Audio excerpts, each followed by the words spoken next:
Good morning. Happy New Year.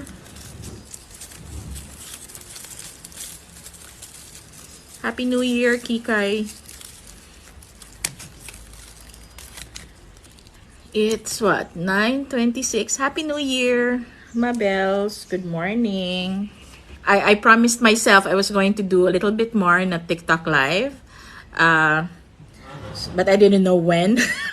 So I figured every morning kasi I spend about 30 minutes in my garden. So might as well use this time to kind of talk to everyone, say hello, ganon.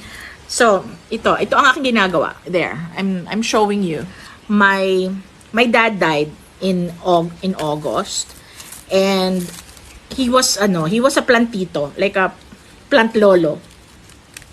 So I kind of inherited his hacienda of plants, and I am trying to help them stay alive for the next year.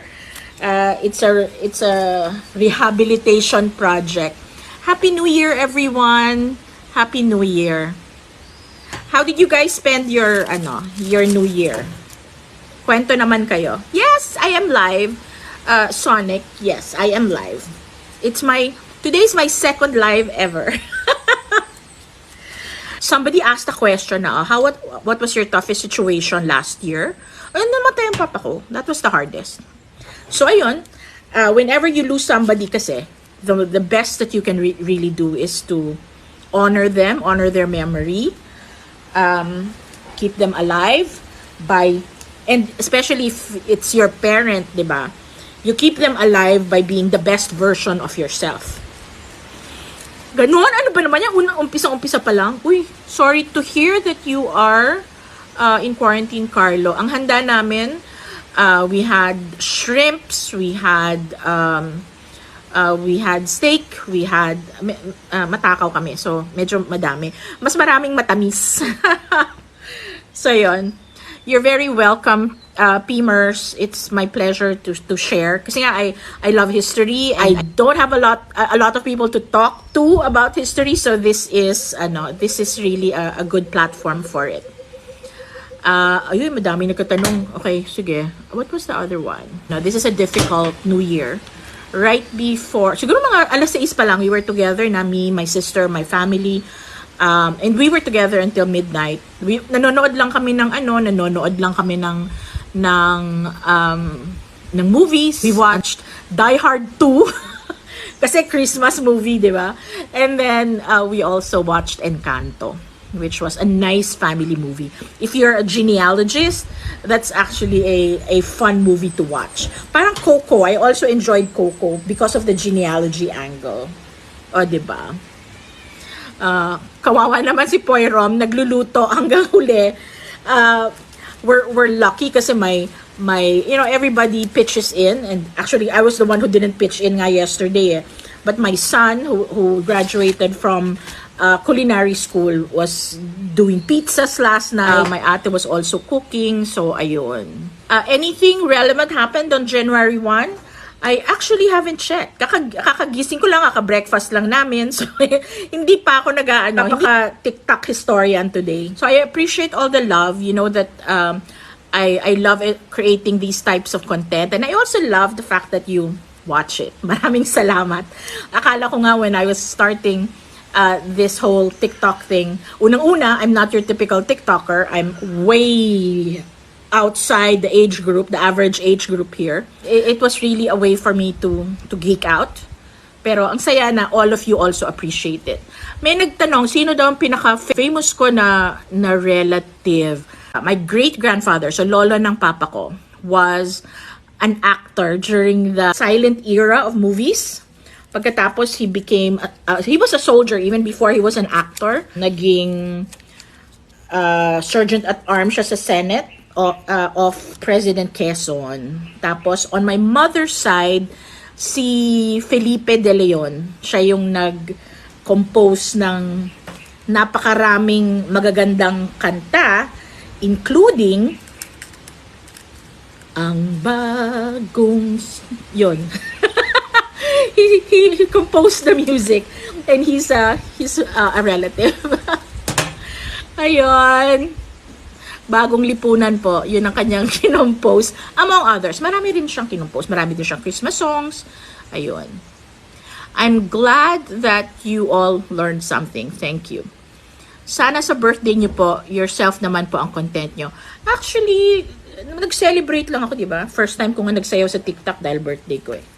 Dahil sabi ng mga anak ko, wag daw ako sasayaw. Itatakwil ako ng mga anak ko pag sumayaw ako sa TikTok. Somebody else asked a download option. Ito po mga kapatid, ang download option ko ay actually, I make it available on certain days, just not the entire time. Kasi there are people, especially if I have what you would call parang pseudo-political content, kinukuha nila yung yung videos ko.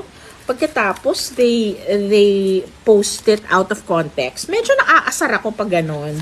Naaasar ang tita nyo pag ganon. So, those who follow me probably be watching me when the download options are on. There are just times na it's on, there are times na it's off.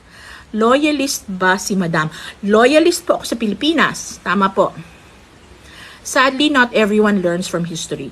Yeah, I mean, there are two ways to do that. Like in general as a people, and also when you are in school, kapag nag-aaral ka ng history, nakaka-turn off yung pure memorization, di ba?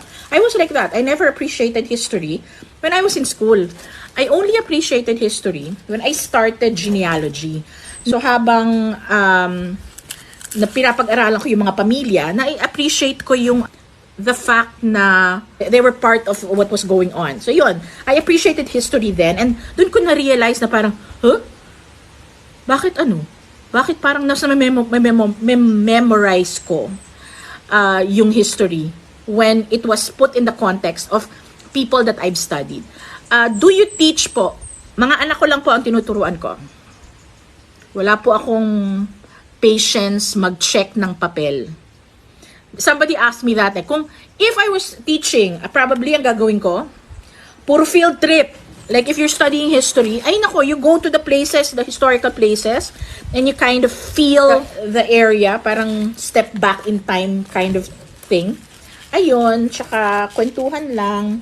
Kasi nga mas maraming, sa history in my experience, mas madami ako natututunan when I talk to old people. So kayo, if you want to start your study of your own genealogies, talk to the lolos and the lolas na usually kapag party, kapag family reunion, sila lang yung nasa kanto or whatever. Ayun. So dapat give them love. Dahil sila nga yung they have all of the good stuff. Diba? Happy New Year po. Thank you so much for the good greetings. Are you a plantita, ma'am? The answer is yes. But I don't plantita for ornamental stuff. Actually ngayon, dahil nga na mana ko yung collection ng daddy ko, now I have to care for, plants like this, na sorry, matagal na napabayaan sa labas. So I have to prune them, I have to kind of take care of them kasi ito yung love ng papa ko. Pero ako, personally, ang gusto kong i-plant are actually vegetables. So last year, dami naming harvest, na ako yung may kagagawan. Like, gulay, lettuce, ganon, okra, tomatoes. Ano po ba ang totoo sa martial law? Which part? Ang dami nun. So, I always put martial law in the context of facts, in the context of those na I can get data on. Kasi nga, people are very emotional about martial law. I lived through martial law, and sometimes nga, medyo nagigilty ako kasi we had a good life during that time. My parents were law-abiding citizens. They were not political. In fact, they shied away from everything political. But my husband's family was a different story. My husband was the 10th of 10 children. So, ang dami niyang mas matatandang siblings. And 3 sa kapatid niya were, actually, karamihan sa kanila is from UP.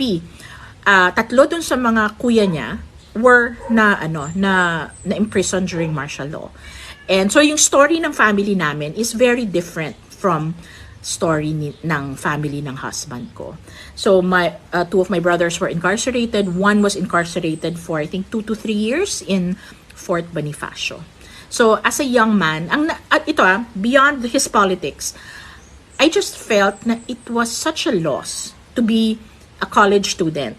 Tapos nanakaw sa iyo yung tatlong taon ng buhay mo. So yun lang, parang I feel sorry for him. He just actually died this 2021. So ayun. Maraming salamat po at natututo kayo sa mga pinagsasasabi ko. Hi Uncle Bog. I love your voice, ma'am. Uy, salamat. Actually, when I worked in corporate for many years. I'm semi-retired, so that's why I work in an NGO. But when I was in corporate, I was an executive for one company. And because of my voice, and ayaw nila magbayad ng talent, ginamit nila yung boses ko for the PABX, you have just called the Chuchu company. Yun, I can modulate. Kung gusto niyo akong i-hire na voice over, pwede din. Voice talent. Mahal ko rin kayo. Maraming salamat. Anong masasabi niyo sa mga teachers na naniniwala sa fake news? Actually po, yung mga naniniwala sa fake news, hindi ko sila ma-fault kasi, to a certain degree, kasi sometimes they are so bombarded with false information na it starts to make sense to them. Na yun kasi yun ang nature ng propaganda, di ba? So it starts making sense to them, the logic that they or the arguments that they see on screen, it starts making sense to them. Now, ang fault lang nung ganon is, as teachers, you would have to validate the information. And doon na lang siguro nagkakatalo. Na I think as teachers, before you teach things to your students, dapat meron kang ibang source. You validate, you have sources for enrichment ng estudyante mo, so you get that opportunity. And for those, especially in the like tertiary level, college level, dapat at that stage primary sources na ang ginagamit nyo, hindi lang yung textbook. Diba? You have to search beyond the textbook. Yon, mas masaya yon. Happy New Year! Happy New Year! Uy, Poblacion Girl. Grabe si Poblacion Girl, no? Ang sisisihin ko magulang niya. Diba? Uy, I don't like partisan messages when I'm on live. I am going to block you now. Anyone who talks partisan is going to be blocked. Okay? Dapat may podcast kayo. Uy, madaming trabaho pag nagka-podcast, ha? Madami po akong labada. Hindi ako makapag-podcast. Is President Jose Laurel a puppet president? Okay. So, when Quezon left the Philippines, he entrusted the country to those who were left behind. And his instruction was, do everything and anything to keep our people alive. So, when Laurel was put on trial after the war, yun ang argument niya. And that was the argument of everyone else, na we did this to keep fellow Filipinos alive. And of course, hindi naman talaga lahat na save, di ba? Pero it's very difficult to judge them when we were not there. My dad was saying that his lolo, my great-grandfather, survived the war, and he was at the death march. He was in Corregidor, and he was a teacher before that. He was forced to become a teacher for new policemen who were going to serve the Japanese government, and he had to do it kasi if he didn't, he was going to kill his family. So, parang to a certain degree, you are thankful na he thought of himself and his family. Kasi if not, I would not be around today. Ayun, parang I'm not very quick to judge when it comes to that. Teachers have enough sources. Oo naman. Lalo na ngayon, people have access to so many things. There are so many good libraries that are digitized. So, ayun. Walang dahilan for you not to find primary sources. Sa totoo lang. Parang, for teachers to keep on, to talk about false narratives, it's shameful. Ma'am, ano po ang message nyo to the voters of the coming elections? Well, first off, thank you very much for participating. Yung pagre-register lang in itself is a good thing kasi you want to participate in the future of our country. Now, no matter who you're going to support, I just hope na you reflect on it well. Huwag magpadala sa bardagulan sa social media. Kasi nga ang uso-uso yun ngayon. Somebody who has insulted me on social media, ini-invite ako sa lives. And parang, ang style is really more palakasan ng boses, which it shouldn't be. So, I invite you, everyone, to just think critically na, kasi actually, sa akin, it's very simple. It's criteria. Dapat may criteria ka. Kung ang criteria mo, isang kandidato mo, dapat magaling kumanta, edi yun. Pero hindi yung basta lang siya because. Diba? You have to have criteria. So parang magja-judge ka ng beauty contest na dapat may criteria muna before you start judging. Diba? So isipin mo kung ano yung importante sa'yo. Sa akin kasi, importante sa akin na credentialed. Kumbaga, ang hirap kaya maging presidente, Dapat nag-aral siya, dapat may experience siya, at meron tayong body of evidence on the kinds of decisions that they make. Ganun po yung aking logic doon na, di ba, parang magpakita ka muna ng proof. Tapos, and this is me rin, I always talk about the politicians of the past kasi talagang super in love ako sa credentials nila.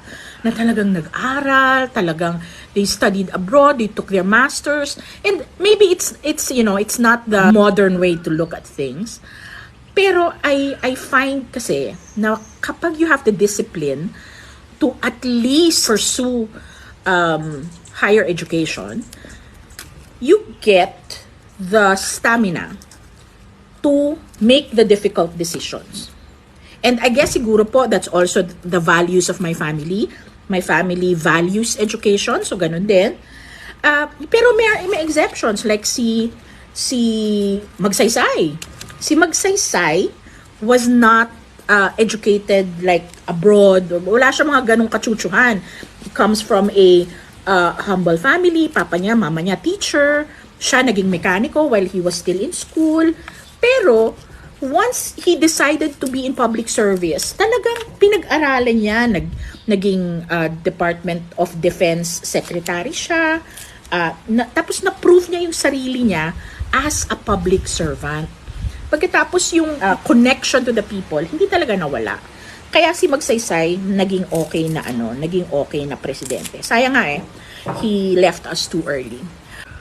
Somebody asked for the family tree of the Cojuangcos and Aquinos.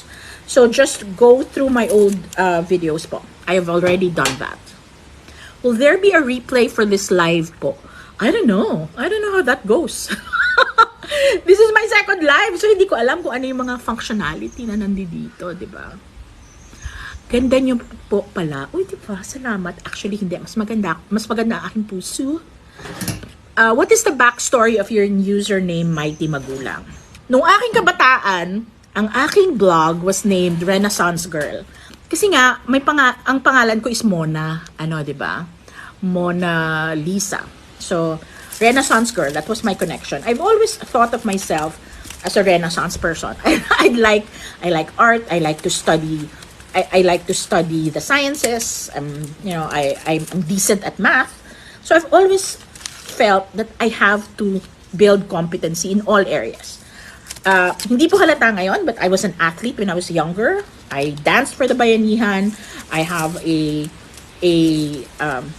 actually have a brown belt in judo, kendo, arnis. So I studied that as a child and as a young person. So when I was in my 30s, sabi ko, ano ba yan? Hindi na ako Renaissance girl. Nanay na ako. Pero I also don't want to slip into the whole nanay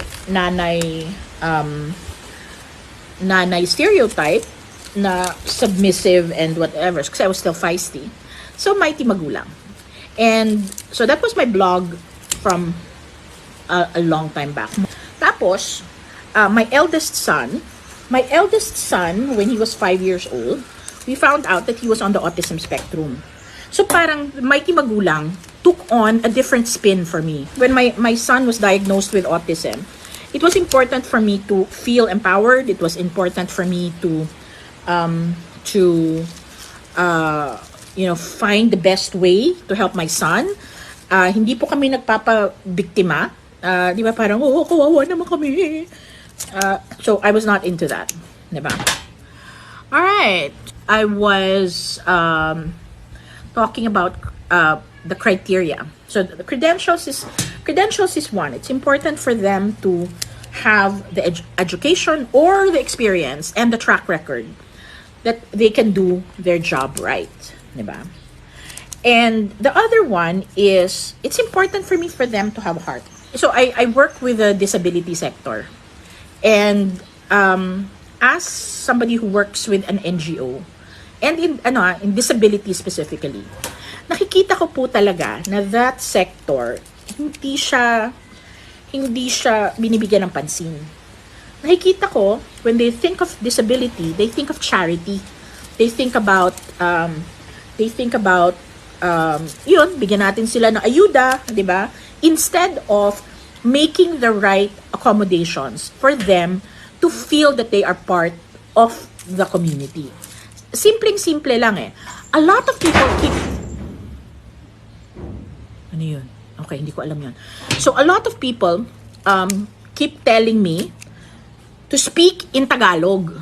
Na, I've explained before na the reason po kung bakit ako nag-i-English, lalo na for my history videos, is because the auto caption does not take Tagalog well. So, alam nga namang lahat ng sasabihin ko, itatype ko manually, di ba? So, I tell them that I speak in English because I need the auto caption. And it's not dahil nagpapakute ako na I want caption. It is because I am trying to be inclusive for those na hindi nakakarinig. So, if you've talked to anyone from the deaf and the hard of hearing community, yun ang nila, yun ang hinaing nila na hindi sila makasama, hindi sila makaparticipate dahil hindi nga sila nakakarinig masyado. 'Di ba? So ano ba naman yung i-caption nyo yung videos nyo, lalo na kung it's informational, 'di ba? So that's... Did you hear my cats? I have 19 cats, by the way. Ayan, na-distract ako. Anyway, it's important for them to have heart. It is also important for me, lalo na po ngayon, that they can handle the economy. Kasi, ano ngayon eh, we are coming into a big recession. And we need somebody that has the right stuff.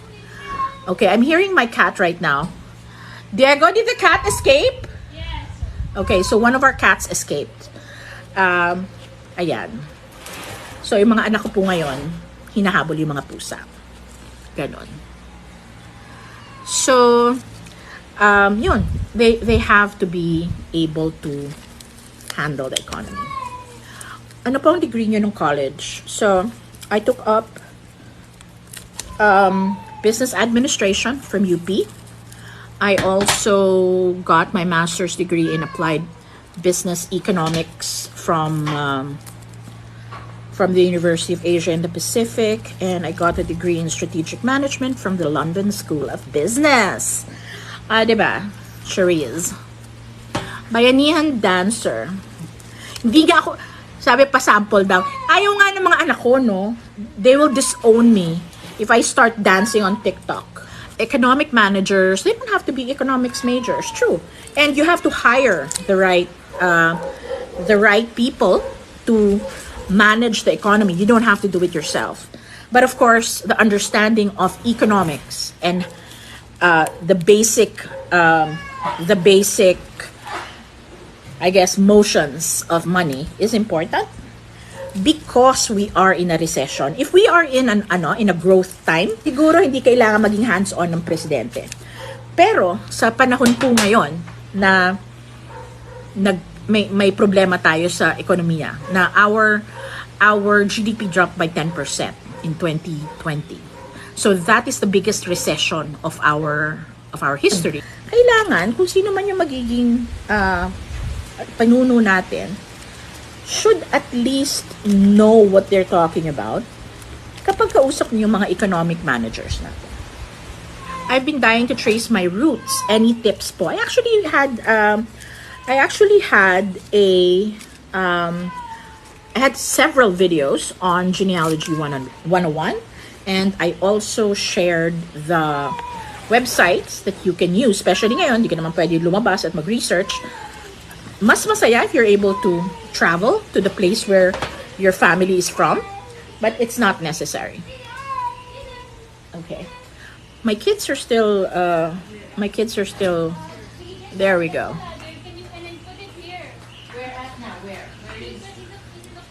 Okay, I think I have to stop my live now because we are, our cats, there's a situation. So, thank you so much for spending some time with me. Thank you.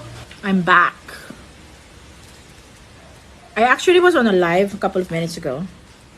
Kaya lang, if you were on that live, you also would have known that I had to prematurely stop my live because yung cat namin jumped onto the roof.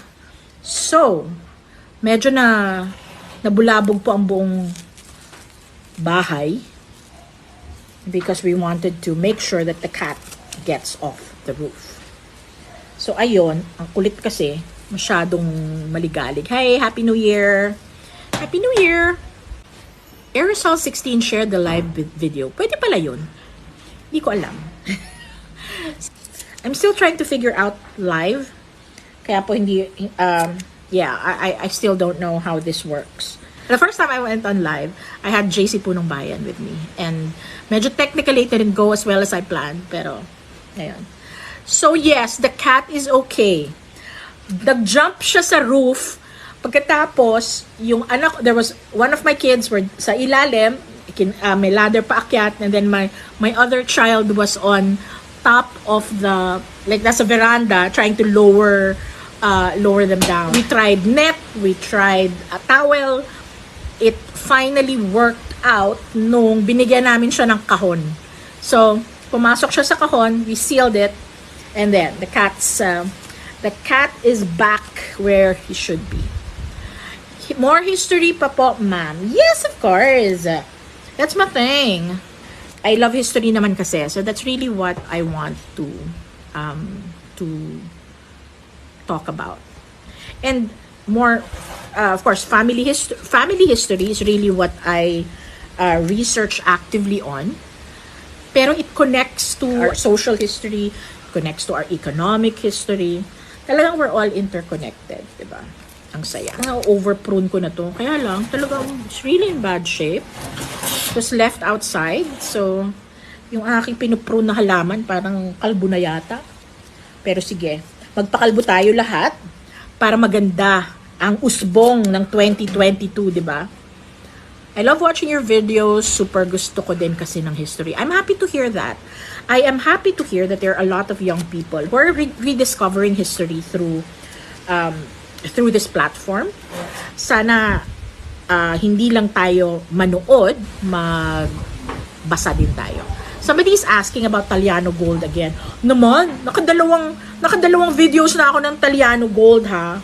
As somebody who respects primary documents and primary research, I find it offensive when people claim certain things Kasi supposedly wala namang proof. Who is going to say? Wala naman tayong pre-colonial documents. So I can claim certain things dahil walang proof. Just because you don't know there's proof, it doesn't mean na somebody else cannot find proof of your truth or your lie. And what I find most offensive about that is they usually talk about it in the context of a budol. 'Di ba? Parang nambubudol. Yun yung nakakaasar eh. Na if you do this, then you are going to get part of the Taliano gold, or the Taliano family has a document that says they own the Philippines. It's just not it's not right. It's disrespectful. I am actually from a different generation. Obvious naman, 'di ba? So when I see a lot of these comments online, I am a little sad kasi how I was raised was yung hindi mo isusulat ang sama ng loob mo kasi people can come back to it and read it over and over again. At hindi mo ilalagay in writing yung hindi mo kayang sabihin ng face to face. And sa totoo lang, yung mga nakikita kong comments sometimes, na parang, uy, napaka-disrespectful nito. I don't know. It's just not the way I was raised. And that's not also how I raised my children. Na sana, di ba, huwag natin masyadong babaan ng standards natin. Dapat taasan natin ang standards. Para umangat-angat naman tayo, di ba? Tapos isa pa na, lalo na itong topic ko, na parang mandaming wow, ikaw na ang magaling. Parang gano'n, na parang, huh? Dahil hindi mo alam, that means ba na nagyayabang ako na alam ko? Hindi naman gano'n eh. Hindi naman po gano'n. So, wag nating i-put down dahil iba ang paniniwala natin, dahil iba ang gusto nating marinig. Hindi po gano'n ang buhay. Hello po. Happy New Year po sa inyong lahat. By the way, I'm making it known, wag po tayong maglagay ng partisan politics sa aking comment section. Even if I agree with your politics, that's not what this is about. So please, let's keep it non-partisan for today. Kanina I was talking about elections to a certain degree kasi people were asking sino ba dapat, what are my thoughts on elections, and I keep going back to the fact na hindi tayo dapat pro personality. We should focus on criteria. So, di ba? Focus on the criteria. Focus on the kind of leadership you want to see. Focus on the kind of leadership that our country needs. Sino ba talaga yung pabangon sa Pilipinas? Kasi nga, economically, we are in a bad place. Ang ating management of our health situation, we also need to improve it. And it's not, I'm not dissing anybody because this is really a difficult problem. Itong COVID and the pandemic, napakaraming issues around it. It interconnects. So, ayun. Noong high school ako, talagang gusto ko ng history, kaya lang nakakatulog ako. Ako din. Lalo na if I have to memorize. Anong halaman nito? Actually, I think this is birds of paradise na I'm pruning it kasi napabayaan sa labas. So, ayun. Thank you very much po. Divine Grace Manondo was saying that she loves my content. Salamat! Thank you. Ayan. Mintka Mindoro. Uy, hello po. Gusto ko pumunta dyan. Thank you so much, Taga Ilog. You're so kind. Maraming salamat. Hello! Guys from Bicol. O, diba? My husband's family is from Del Gallego, Camarines Sur. Yun po ang kanilang, talaga, base. That several generations na nandun sila. They were actually the reason why I started getting into genealogy. There was one year na I wanted to have a unique Christmas gift. So I said, I will make a book as a gift to his family about their family history. So I researched the love stories of the titos titas. I also researched on the family. So part of it was Del Gallego Camarines Sur. And ang daming interesting stories from there. Yes, thank you so much that you appreciate my attempt to correct history. Kasi nga minsan nakaka-offend na yung mga kalokohan eh. So totoo lang, yung I did not realize na sa YouTube, napakaraming mga crazy content until somebody mentioned it to me in the context of the Taliano story. Nung sinabi nila, marami, sana sa ano yan, nasa YouTube yan, tinignan ko tuloy. And parang, huh? Meron bang naniniwala nito? Apparently, meron.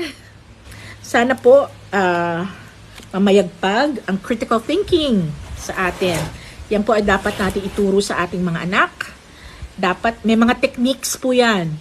Ngayon, there are techniques to also validate stories. Kailangan turuan natin ang ating mga anak na mag-filter out ng fake news. Diba? May techniques po yan lahat. Dapat, if you are seeing news online, look at the source.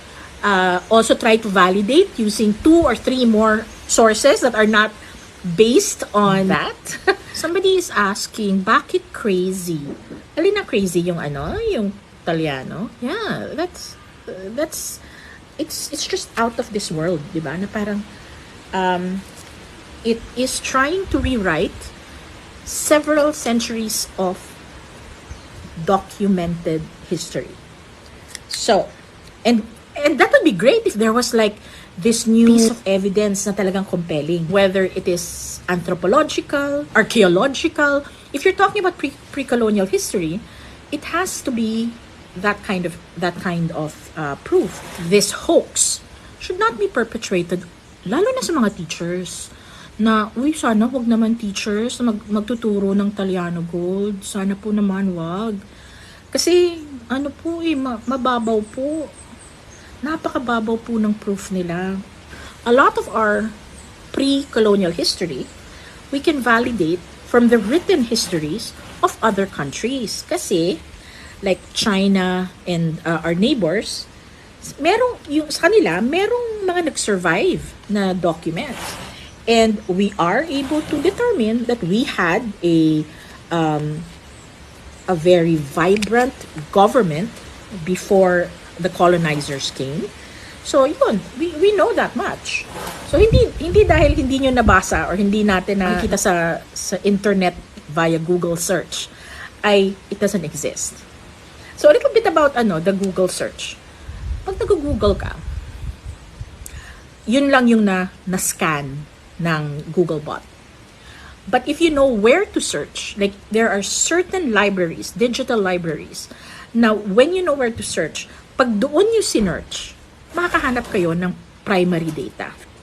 And that is how I do my work. You just have to know where to look for. Diba? When you're also doing genealogy research, it helps that you know a little bit of Spanish. Kasi nga, we were a Spanish colony. So if you're going to research that, that far back, it helps that you can read Spanish. I come from a generation na required pa sa amin ng college mag-Spanish. So there is a little bit of stock Spanish left in me.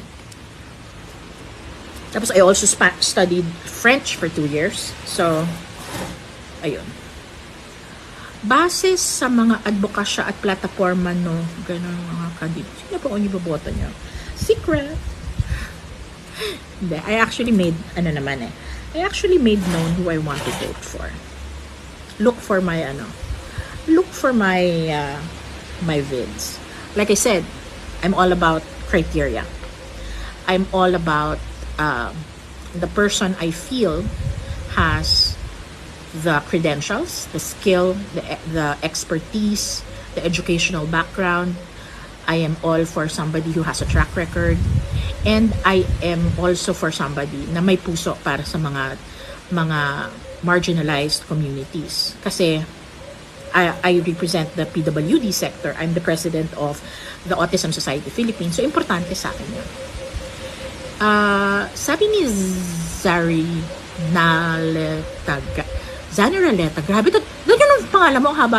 Zaniraleta Gadi.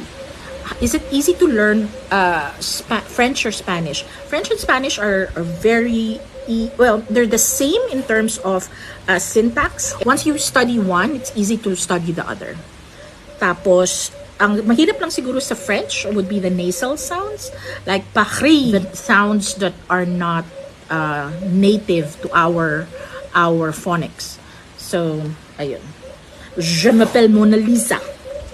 Ay, tapos alam niyo na nag-aaral ako ng French. Whenever I tell my French teachers who happen to be really French that my name is Mona Lisa, pinapagtawanan nila ako.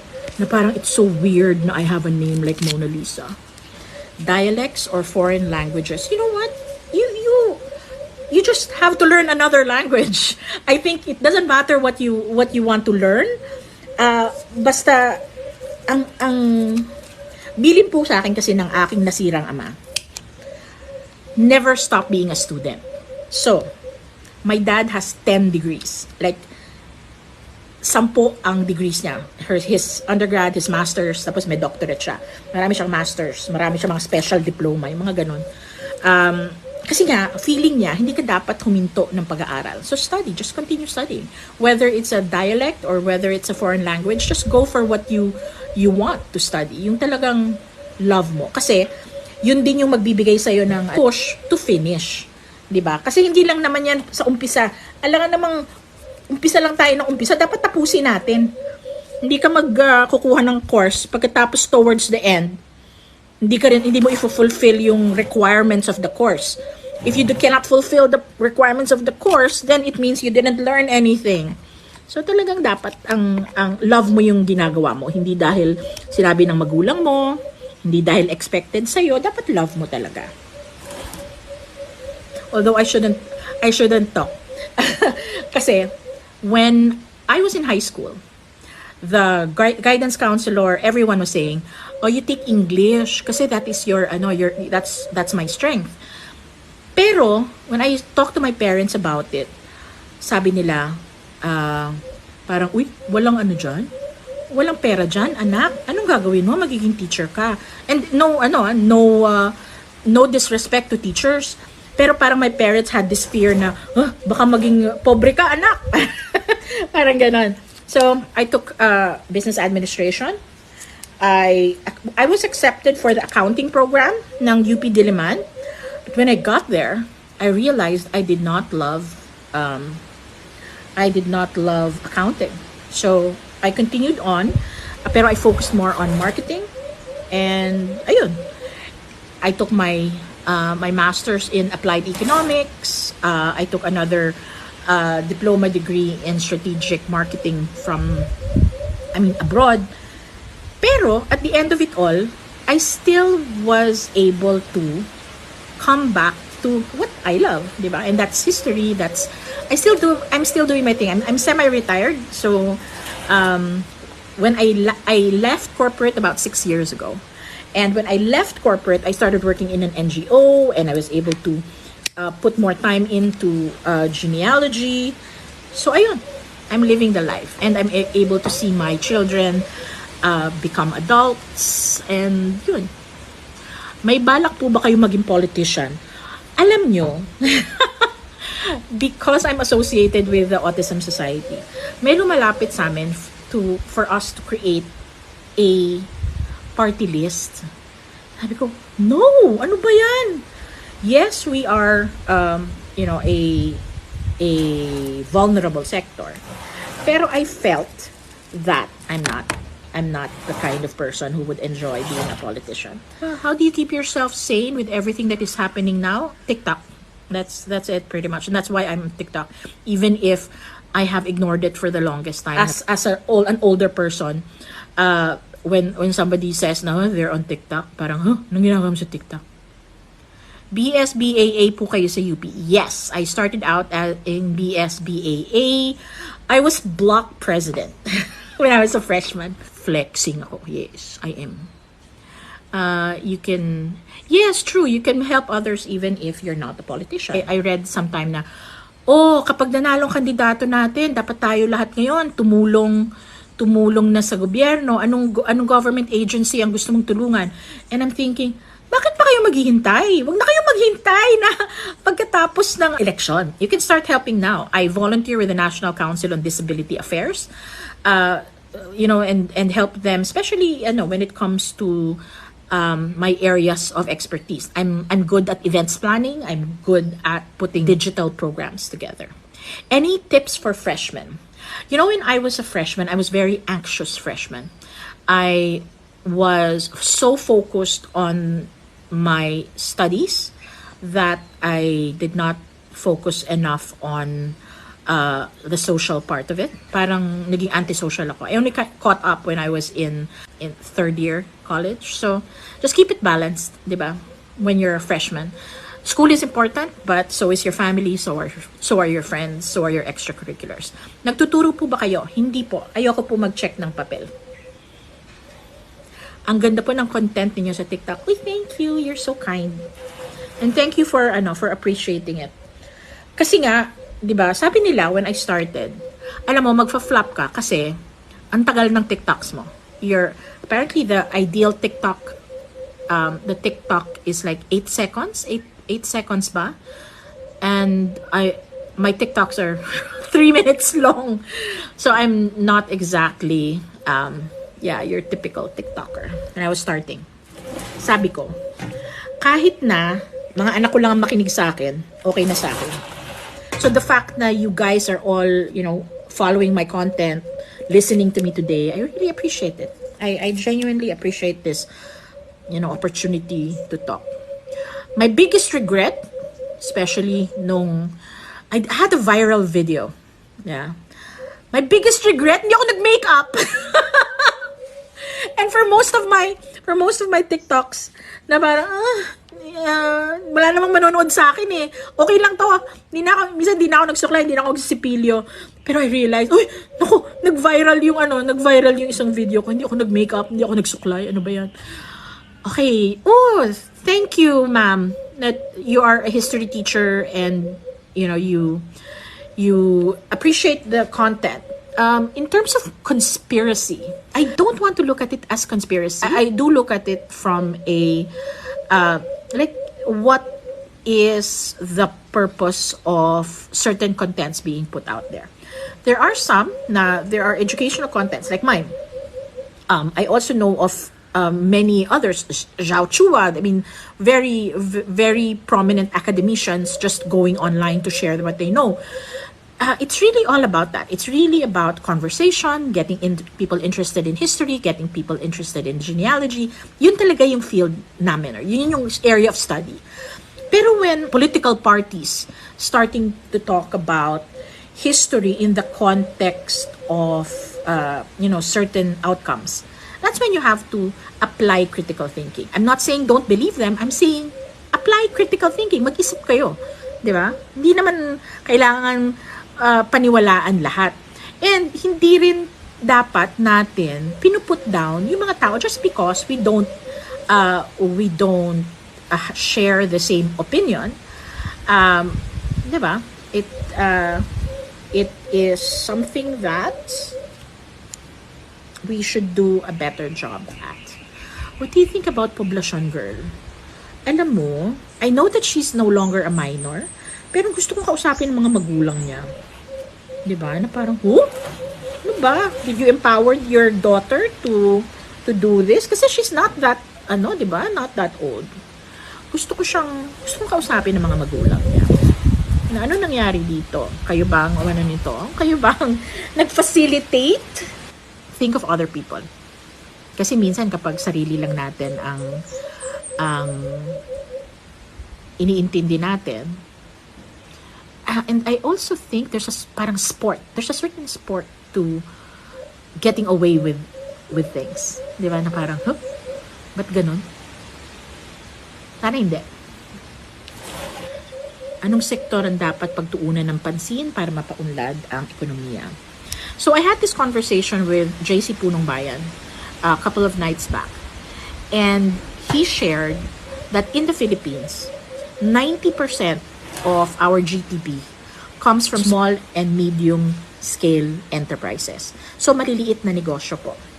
So, kung gusto nating tulungan ang ating ekonomiya, kailangan palakasin natin yung 90% of the source of our GDP.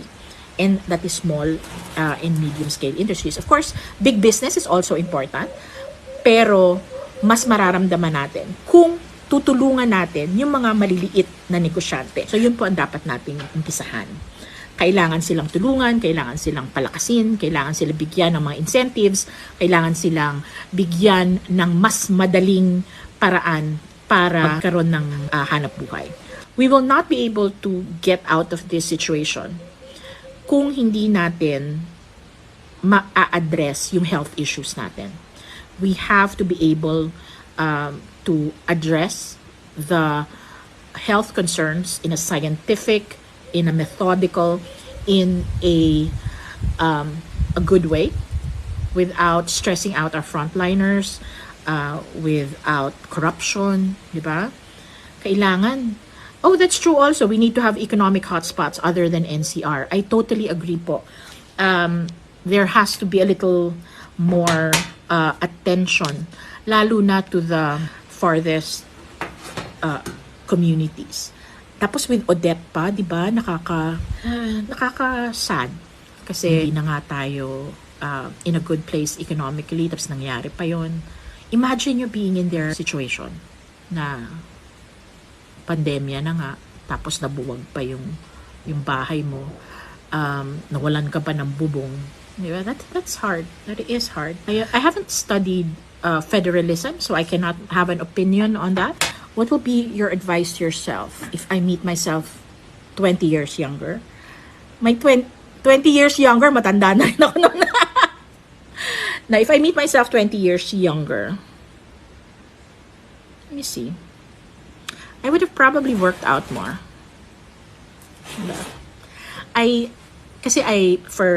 From a career standpoint, from a family standpoint, I feel blessed kasi I feel I've had a good life.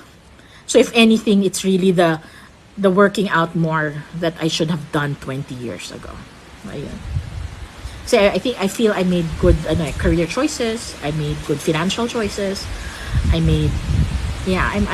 happy that I did that. I made good creative choices, I think, considering that I was a corporate slave.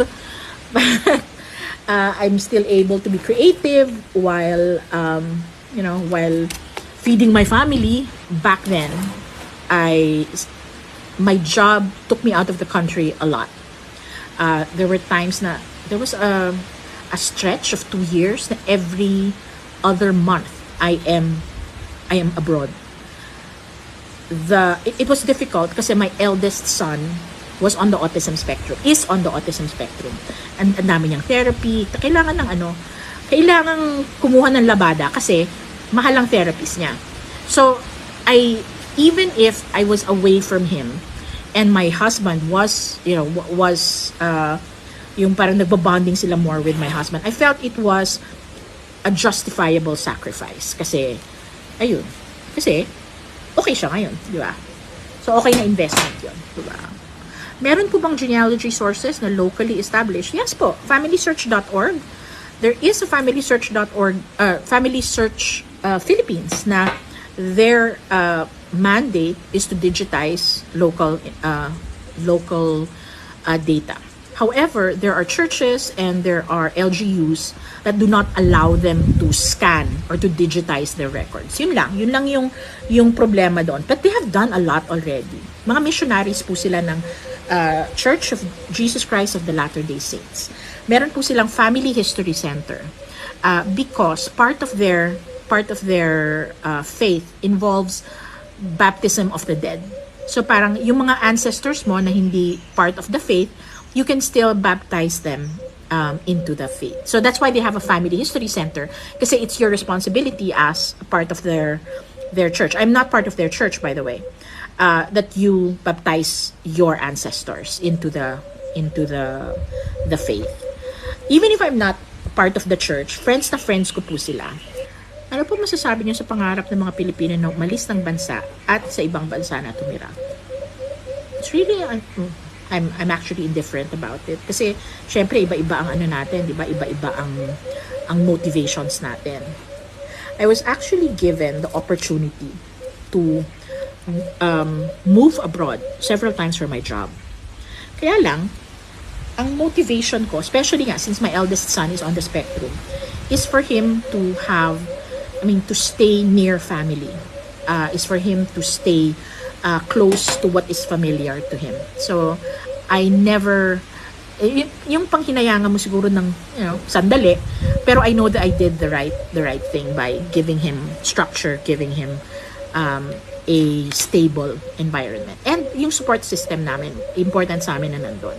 Pero kung halimbawa, ang pamilya ko naman abroad, di syempre go din ako doon. But never did. So, as long as masaya po kayo, yun ang importante. In the 1980s and in the 1990s, they say that economy grew because of the contributions of the overseas Filipino workers.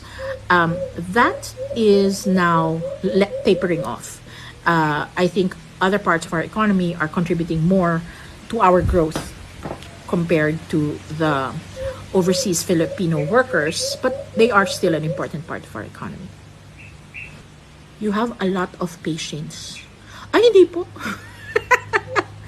Akala nyo friendly ako? Na, people are saying, Mom, you look so friendly. Parang people at the office, sometimes, they know na if I start speaking slowly and start asking questions. Ang trick, alam nyo po, na-ticked off na ako pag I say, help me understand. Ibig sabihin nun, na ano na ako, ticked off na ako. Nakakatakot na ako pag ganun. Any advice for breadwinners that are being used by their parents as their milking cow? Really, that's hard, ha? I can't give advice kasi I've never been in your shoes. In fact, my parents were the opposite. Now, when I was growing up, ay naku, maiiyak ako. Pero when I was growing up,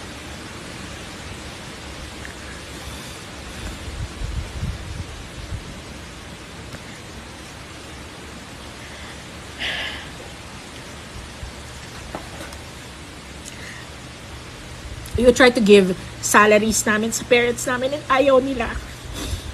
Dapat daw kasi mag-ipon kami para maganda ang buhay namin. Ayun.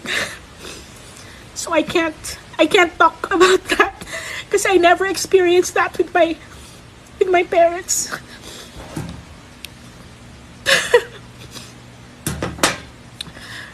Yeah, ganon.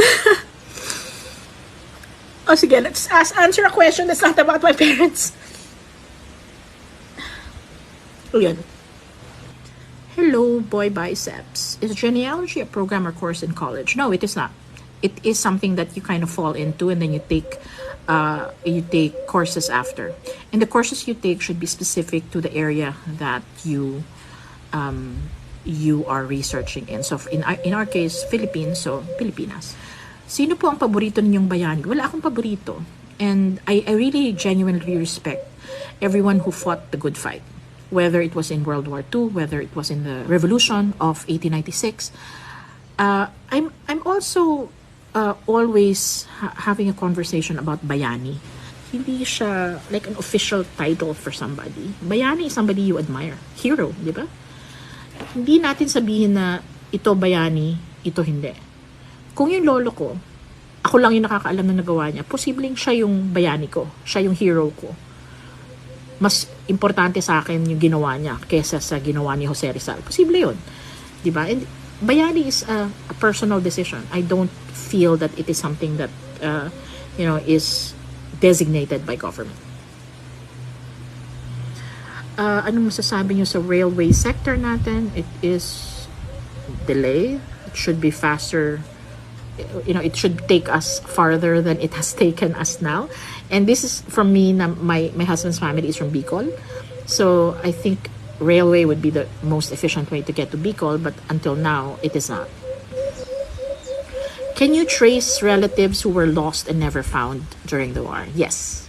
That's one of my projects. I actually work with a government that are looking for living relatives of soldiers who died during the war and were MIA. And they do this through DNA. Na if I find the right relative and they're willing to get a DNA sample, then ma-identify yung bodies na nakita nila in mass graves. So yun. Thank you. Thank you po that you like the videos that I have. Really wish we have more accessible libraries. There are accessible libraries, a lot of digital libraries. It's a matter of really finding them online. Okay, can you tell us about Magsaysay? Magsaysay was a humble guy. His parents were public school teachers. He worked as a mechanic while he was in school. He became an engineer, and he began working for government. I think he became Secretary of National Defense, and that became his thing dahil he was very successful with the surrender of some hooks. He was very close to the people. So kaya niya kausapin yung mga regular na tao.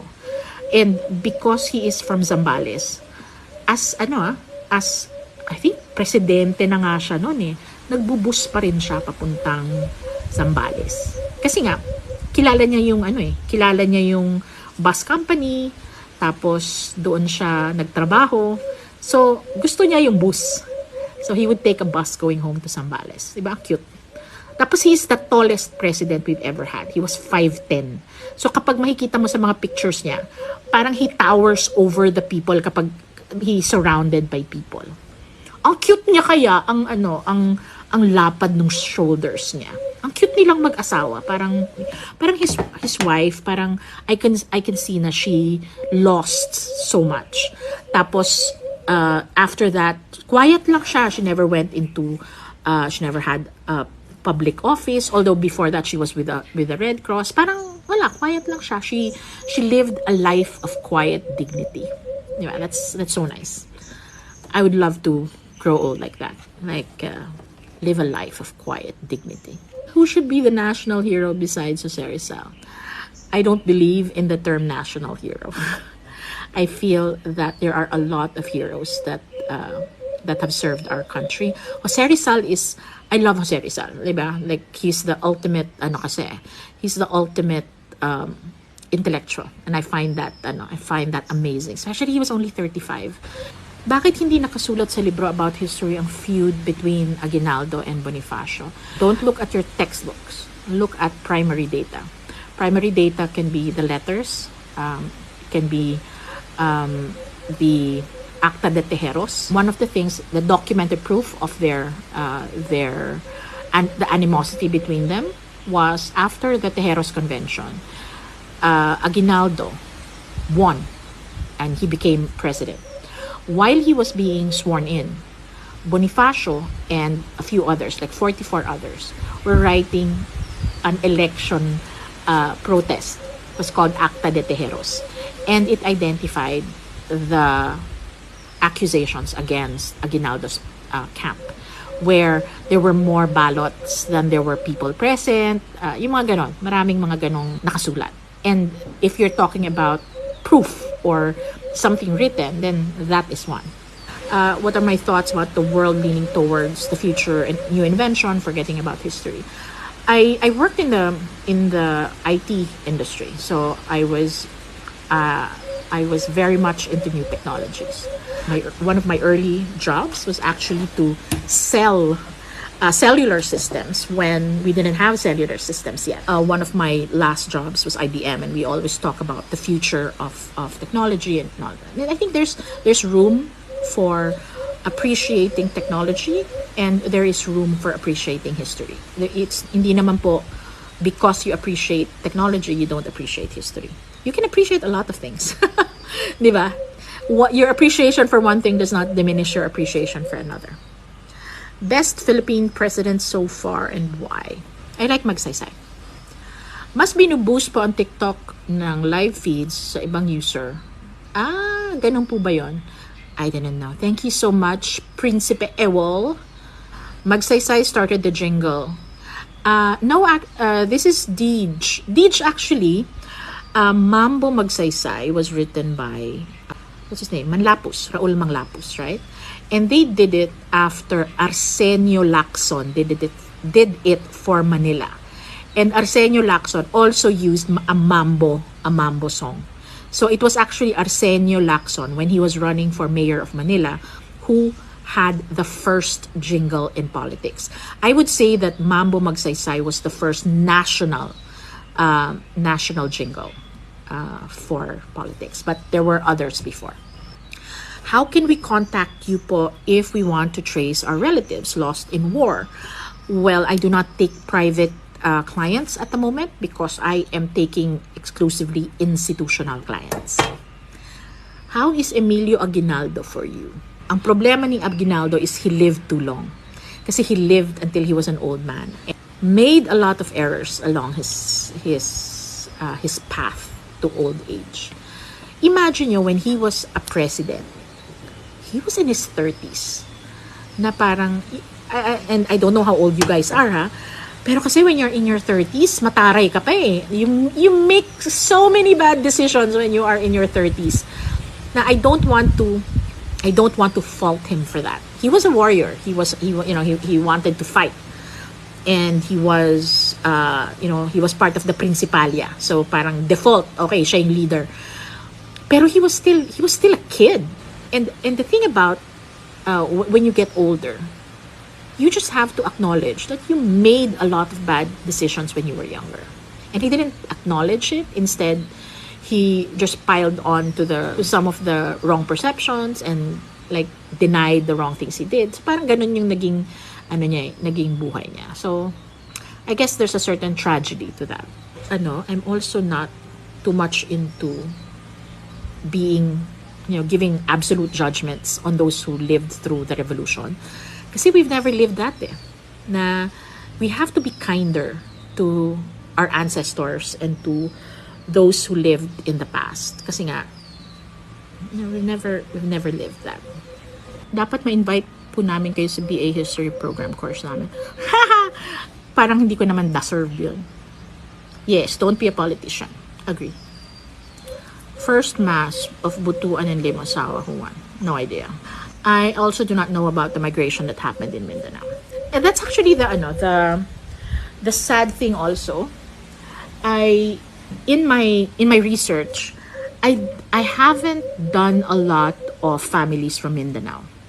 So I also have very little knowledge of the Mindanao clans. I mean, kasi nga, I've never gone into that. So, except for a handful na they migrated also to other parts of the country, parang I don't work with a lot of Mindanao clans. Prof says voters singing it while voting. True, because it was very catchy. I actually had I had a video about that. I even mentioned the name of the lady who sang it. The lady who sang that song, ang specialty niya is actually yung novelty songs of that era. Kaya when she sang it, parang even her voice was iconic. Any book about Philippine history? The reason why I started reading history books was because of the area of interest that I had. When you're interested in something, yun yung basahin mo. Nobody recommended a book to me. I only read it because that's what I want to read. So, go to a bookstore, walk around, see what jumps up at you, and read that. Napaka-politics ang gusto ninyo. Election, Miriam Fidel Ramos. Actually, hindi ko sila binoto. Ever. I voted for Jovi Salonga. Syempre, talo kami. Which part of history interests you the most? My favorite part of history to research is actually the American period because there is a wealth of information. There's a lot of information available at the US Library of Congress. When I do my research and nakaabot ako sa American period, parang, okay, madali na to kasi marami ng sources. And yun kasi yung problema natin, we don't take good care of our government records. And the records that we do have, they are in the National Archives. And if you've ever tried requesting for information sa National Archives, talagang ang tagal, super tagal, kasi mano-mano nilang hinahanap.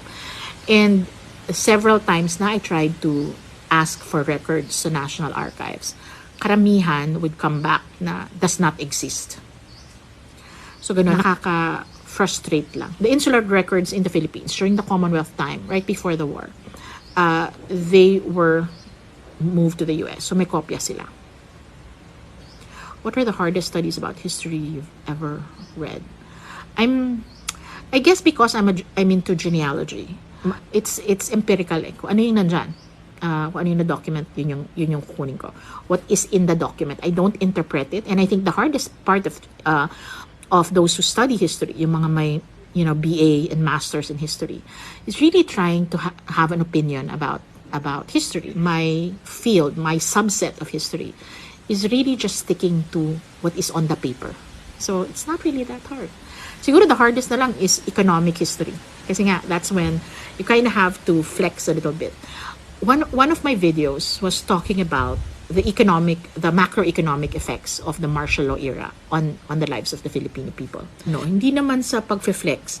It was a difficult thing for me to communicate kasi I had to express it in simple terms.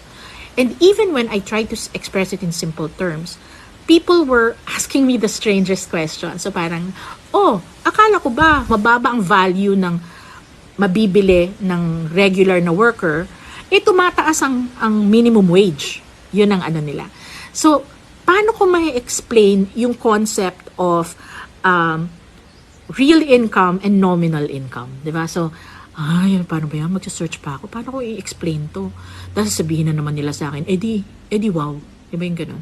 Pero, that's the hardest part about it. When you have to get technical, you can't really explain it in simple terms, especially on this platform, na ang expectation is you have to keep it under 3 minutes.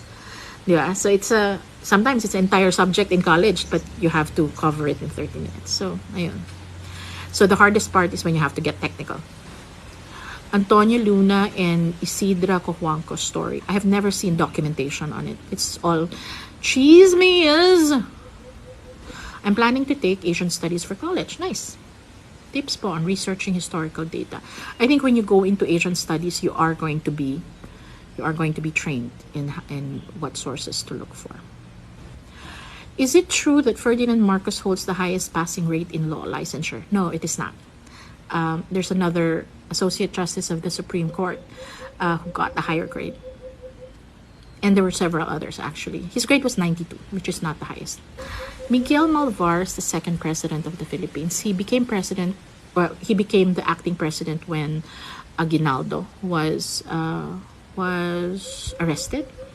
So technically he was, but he was not inducted. Parang he became a president by default. Kasi nga siya yung parang vice president. Hindi, actually siya yung second choice. The first choice was Mariano Trias, who was also arrested before Aguinaldo. Tapos siya na yung pangatlo. So, I guess there were technicalities behind that decision. Where do you do your research in genealogy? It depends po. Depends on what I need to find out. So, when you ask a genealogist to look for data, you have to itemize your objectives. So are you just looking for the father? Are you looking for the son? Are you looking for a particular validation of parenthood, yung mga ganon.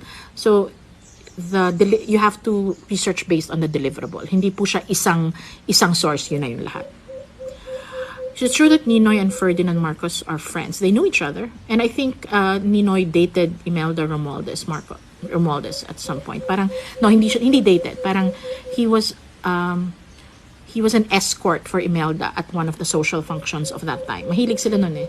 Yung maraming mga debutantes and all of that. So he was an escort for Imelda. So kilala nila yung isa't isa. Do you teach in an academic setting? No, I do not. So, umaaraw na po. I think this is it for me today.